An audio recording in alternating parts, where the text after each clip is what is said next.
Ketika umpamanya tadi awalnya sudah si suami menceraikan istri, kemudian suami ingin merujuk kembali, Iya. Iya. istri bersedia dengan syarat umpamanya.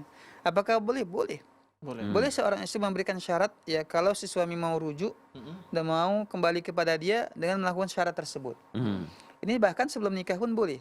Iya, Seorang wanita ketika hendak dinikahkan oleh laki-laki, dia memberi syarat. Kalau kamu mau menikah denganku, ya syaratnya begini dan begitu. Diperbolehkan dalam agama kita. Nah, tentunya kalau namanya syarat boleh diterima, boleh juga Ditolak. tidak, ataupun ditolak oleh si suami.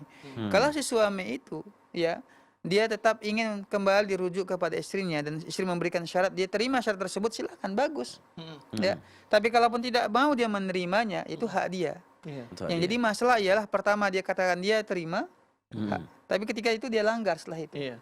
Makanya tentu perbuatan maksiat di sisi Allah Subhanahu wa taala. Masya Jadi syarat mensyaratkan, kata Nabi Shallallahu alaihi wasallam, al-muslimuna ala syurutihim.